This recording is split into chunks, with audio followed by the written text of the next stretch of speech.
I was tasked to really reflect on thought leadership and becoming change agents. And as I said, this is a topic that I really warmed to because I think in many ways, these are the twin pillars on which the African Renaissance will be built. And so tonight, I want to reflect on these things with you under the title Daring to Invent the Future, Intellectual Activism Toward African Renaissance. And of course, many of you will know that I've borrowed that title, Daring to Invent the Future, from Thomas Sankara. So of course, the spirit is indeed here. Before I begin my remarks, I do want to make one caveat, and to say that during my speech, you'll hear me refer regularly to professionals and academics. And by speaking of this group explicitly tonight, I am by no means implying that people who are economically oppressed, workers, or those without formal education do not have a role to play as change agents. My firm belief, rather, is that they too are and should be called and are called to be what I call intellectual activists, regardless of formal qualifications. My focus this evening on professionals and scholars is based on a couple of factors. One, the unique composition of this audience, and two, on the fact that as professionals, many of you in this room do and will have unique access to traditional corridors of power, access that in many instances was not only unheard of, but actually illegal merely a generation ago. And with this access, you will have new avenues to shape the future. So tonight, let me start with the obvious. It's not news to anyone that we on the continent have a severe set of challenges here in South Africa, across the continent, and throughout the diaspora. They range from poverty to inequality to infrastructure and beyond. And while these problems are very real, to hear some tell it, Africa is ready to implode. Not next week, not tomorrow, but if you believe the New York Times, sometime in the next 60 minutes. This, however, is far from the truth. The truth, I believe, is that this generation, perhaps more so than any other before it, is poised to bring lasting, sustainable change to the continent. A change that will not only improve the economic lives of African people, but a change that will shape Africa, not in the image of the East or the West, but in our own image. When and the extent to which this promise becomes reality is up to us. Simply by being in this space, by choosing to participate in a program of this nature, you have, to a certain extent, indicated your willingness to be at the vanguard of this change. With that said, some of you might ask why or how it is that I'm so confident about the future of African people. I'm confident because we're heirs. We are heirs to an indelible legacy left by Steve Biko, Marcus Garvey, Amy Ashwood Garvey, and countless others. The question is whether or not we will take up our inheritance. The question is whether or not we, in the words of Sankara, dare to invent the future. My submission is that the only way to invent the future, to realize the full potential of ourselves and our continent, is to develop a new culture of activism, an activism that will inspire a movement towards Renaissance, an activism rooted in intellectual inquiry and thought leadership, intellectual activism, if you will. And this evening, I want you to think with me as we unpack this term, intellectual activism, as we examine examples of this type of work and consider how to inculcate its ethos in ourselves and our daily lives. And so let me start by posing a question to you. And we're an intimate enough group, so you can just shout it out. How many of yourselves, just by show of hand, consider yourself to be intellectuals? Oh, guys, the Vice Chancellor, she's not taking notes. You can tell me, how many of you consider yourself? Okay. Now, let me ask another question. When you hear the term intellectual, what is the first thing that comes to mind? Come on, people. Remember, I told you I grew up in the black church. You know, I say something, you say something. What's the one word that comes to mind? Thought leadership, clever, academia, knowledge, thinker. Okay. I think the patron said something. Now I want to know. In the event that you all let me down, I did conduct a poll. And I'm going to be very honest, it was an informal poll. So before all the academics asked about my research methodology, it was actually a Facebook poll. It was my status. And I received a number of responses. Some people said that When they thought of the term intellectual, they thought of something complex. They thought of education, ideological, strategic. Those were the more innocuous answers. Less flattering, brittle brilliance, detached, passive, self-consumed, and needs the approval of others. Thinkers, not doers. There was one definition, which was my favorite, however, and in fairness, it was more than one word, but it said possessing foundational abilities to process information from different angles at great depth, not all knowing or proficient at everything. And what I thought was interesting about this definition from one of my Facebook friends is that it doesn't make a value judgment. It doesn't relate to someone's level of formal education. Rather, it leaves space for a variety of perspectives and positions intellectuals as seekers. And indeed, if you examine African history, our intellectuals have made an indelible contribution to shaping our discourse and trajectory. From Frantz Fanon, who very literally diagnosed the diseases of the oppressed, to Walter Rodney, who in his work, How Europe Underdeveloped Africa, provided empirical evidence of the effects of colonialism, we have no shortage of thinkers to help inform us as we move forward. The great gift of these intellectuals, however, is that they did not remain in their individual spaces. Rather, their scholarship was informed by the lived reality of African people. And more than that, they practically applied their thinking to addressing challenges facing their communities. And herein lies the critical task for many of us in this room. We are here in a university setting, having examined fascinating aspects of African history, from Egyptology to feminism to economics, and a range of other issues under the auspices of TMALI. Yet since your graduation from the program, to what extent have these teachings shaped your daily approach to your personal and professional lives? Has it simply been about obtaining a qualification from UNISA, from this institute? Was that the objective in and of itself? Or is the objective application of your learning to invent the future? How then do we move beyond thinking, which is the first critical step, to doing? And this now leads to the second part. So my question, how many of you here consider yourselves to be activists? Okay, that's interesting. Now, what is the terminology that comes to mind when you hear the word activist?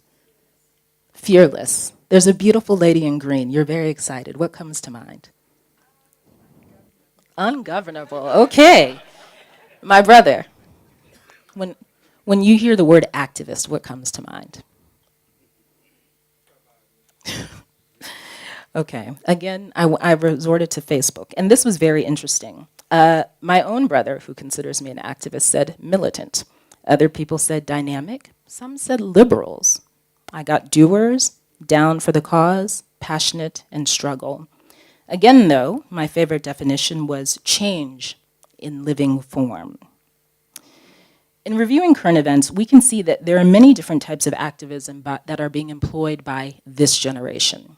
Among the more recent forms is hashtag activism, probably best exemplified by the Bring Back Our Girls campaign in the wake of Boko Haram kidnapping hundreds of girls from their school in northern Nigeria. Around the world, from Lagos to LA to Laos, people were tweeting with this hashtag. Did the massive amount of Twitter activity eventually bring the girls back? Not directly, no. But did it raise awareness of the situation and put more pressure on governments and international bodies to do more? Some could say yes. Did it lead, however, to a deeper understanding of the dynamics of the Nigerian social-political environment, Boko Haram, and measures that could lead to lasting peace? Definitely not. That is a rather tall order for the 140-character platform that is Twitter. Yet another example of activism is what I call social welfare activism, or charity. This includes activities such as back-to-school shoe drives, wintertime blanket collections, and soup kitchens. Is this brand of activism effective at providing much-needed immediate relief to some of the most vulnerable in society? Definitely. Do activities along these lines address the deep systematic issues that lead to poverty and alienation in the first place? Unfortunately, no. A third type of activism that I would like to highlight is that of protest action. It has been one of the defining features of liberation struggles globally. From Sharpeville to the sit-ins of the American Civil Rights Movement in the 1960s, to Burkina Faso and even WITS today, mass protest has been an indelible and in many instances effective feature of activism. It is in fact this type of intervention that I find people often have in mind when they speak of activism. And a fourth category, of which I am acutely conscious given my own career, is what I call professional activism.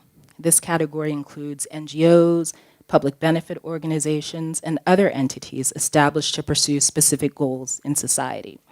Have many of these entities been successful at shaping society, policy, promoting specific issues, and raising awareness about a myriad of matters? Yes. Have the mandates pursued by professional activists always been in the best interest of Africa and her renaissance? No.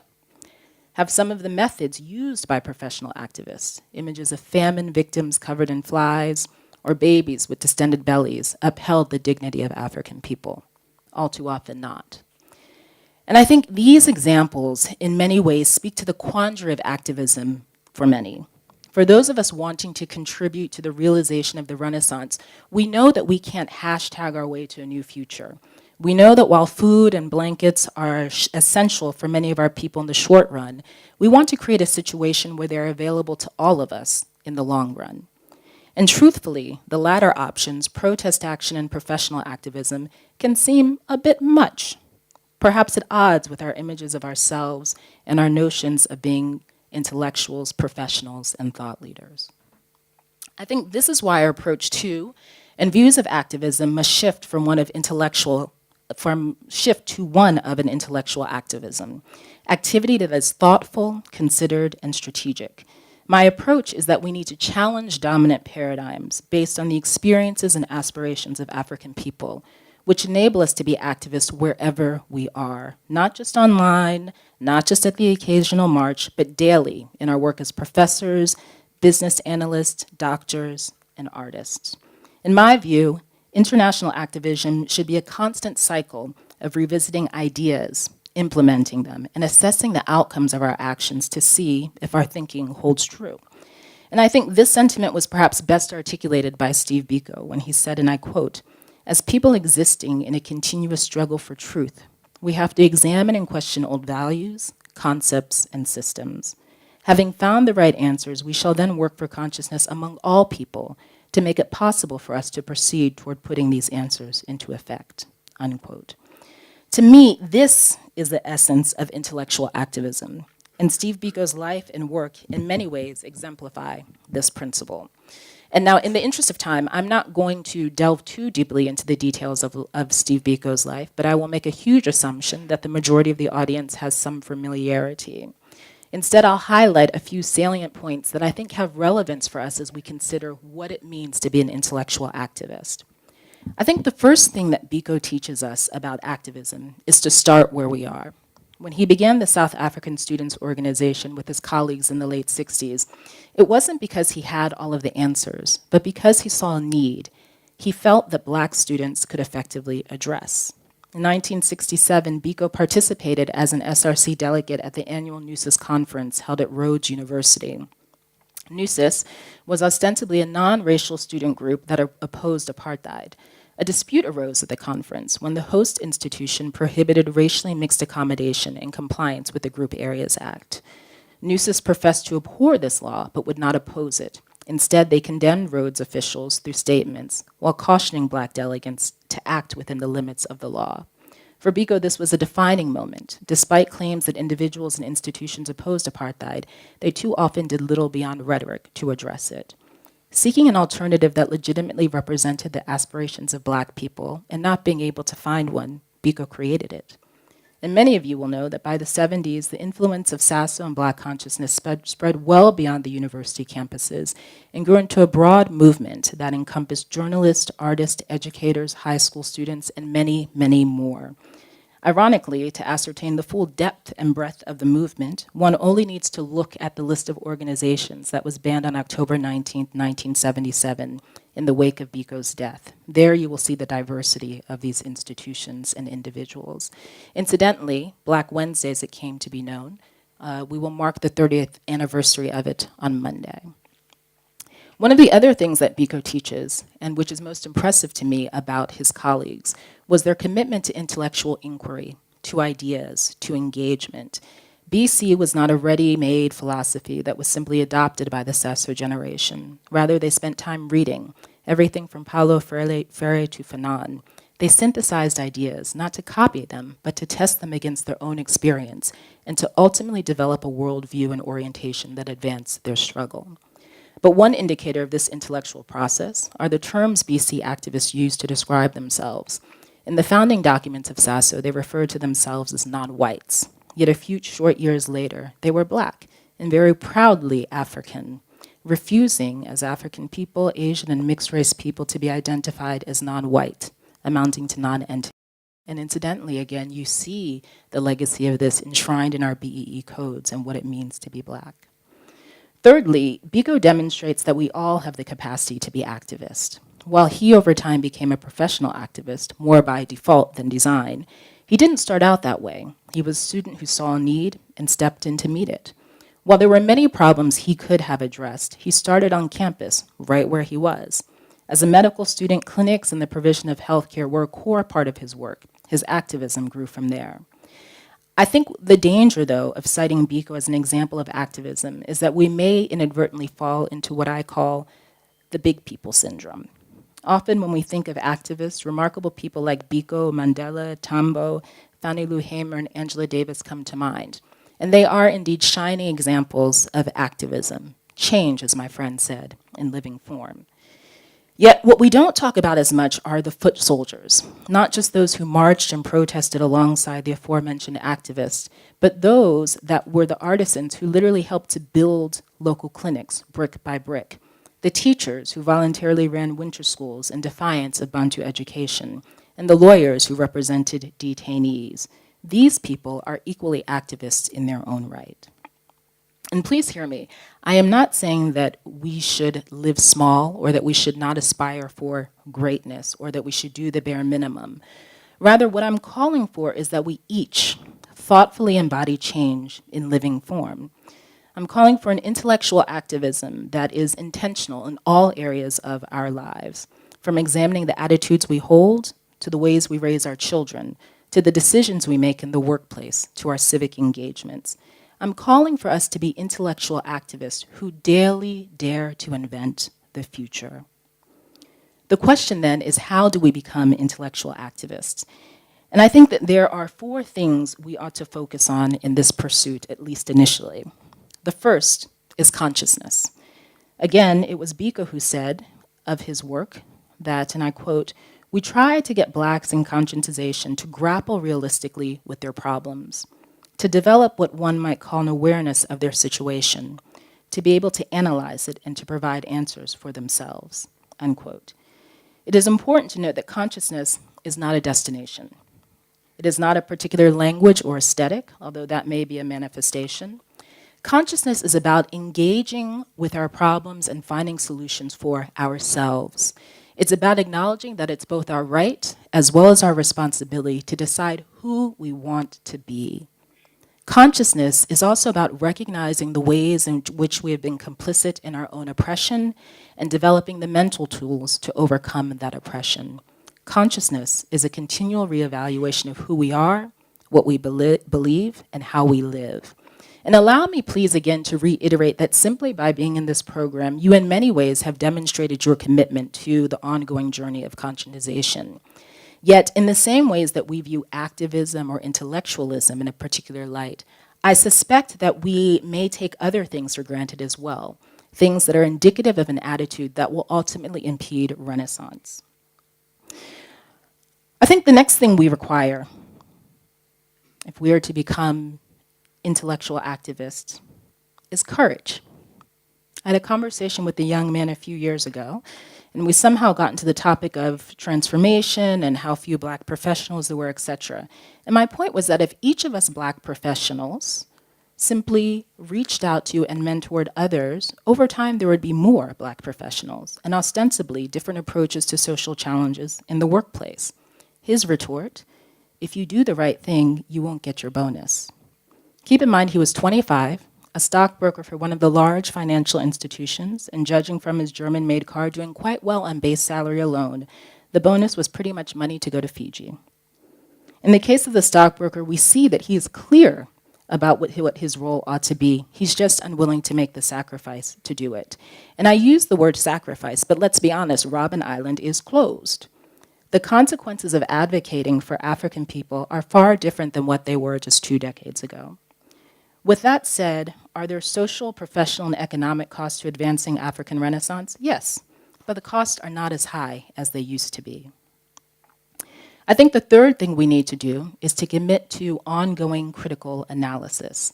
I touched on this above when speaking of Sasso, so here I just want to reiterate that it's about ongoing deepening, exploring issues from new angles, going beyond the usual, seeking new paradigms. And again, to quote Thomas Sankara, because he said it very well, our revolution is not a public speaking tournament. Our revolution is not a battle of fine phrases. Our revolution is not simply for spouting slogans that are no more than signals used by manipulators trying to use them as catchwords, as code words, as a foil for their own display. Our revolution is and should continue to be the collective effort of revolutionaries to transform reality, to improve the concrete situation of the masses. And then the fourth thing we need, and this is the most important thing, we need commitment. And not just the idea of commitment. We need commitment that manifests itself in action. We can't all do everything, but we can each do something. When we look at the genesis of so many movements in South Africa and across the continent, much of it lies in the conditions of the time. But if you look at the case of Biko, it was also about taking that first step of walking out of that NUSIS conference at Rhodes University. And when he didn't find the alternative he needed, having the commitment to create it. Creating spaces where Black people could invent the future. As I close, I just want to share some practical examples with you of what this could look like. A few weeks ago, I met an African-American gentleman who is in the medical field. He shared with me that as a medical resident in the US in the 1980s, his class had one of the largest contingents of Black folks the hospital had ever seen. There were 8 of them. Basically, instead of 1 hand, they needed 2 hands to count the Black people on. They knew of Steve Biko, and they knew of his death. And they were intrigued by the idea that he started out as a medical student. So they came together to form what they called the Biko Collective and to read I Write What I Like. They were so engaged by Biko's example that they put together a policy paper on inequalities within the medical system in the city, and also challenged the way in which their internship was run, calling for a more holistic education that examined poverty, race, and their impact on health. He shared that all these decades later, he's still in touch with members of the collective, and that critically, this early experience shaped the ways in which they have each practiced over the years, improving the quality of care for thousands of patients. Today, this gentleman is no longer a medical doctor, but he is one of the few Black people working in large international philanthropic organizations. And he's continued to cultivate these learning experiences for himself and his colleagues. And as such, his view as an international donor of grantees in Africa is very different than others. And so his advocacy is from a point of partnership and mutual responsibility, not dictating to Africans. Similarly, just this past weekend, I met an Afro-German woman in Munich whose son is 16. And because he was raised by conscious parents, in his history class, there is only one section on Africa. And this entire section is presented that Africa is not even one continent, it's a country apparently, is besieged by poverty, disease, and that's it. He knew that this was a racist lie, and he told his teacher so. His teacher responded by saying, "You're being overly sensitive." He responded, "Oh, this I should be very sensitive about." And so he took the offensive material home to his mother, who, incensed, called on the parents of the 2 other Black students in his class to address this issue. They, together with other local parents, created an anti-racist teaching guide that has been distributed throughout their son's school and the entire city. Following this victory, the parents have partnered with a professor and publisher to produce an African history textbook. In this way, they have shaped pedagogy about Africa for years to come. And when we talk about intellectual activism, these are some of the examples that come to mind. Each of us doing what we can, where we can, from a considered methodological point of view. In this vein, we can make real the vision articulated by Patrice Lumumba in his final letter to his wife, when he prophesied that Africa will write its own history, and it will be to the north and to the south of the Sahara a history of glory and dignity. I thank you.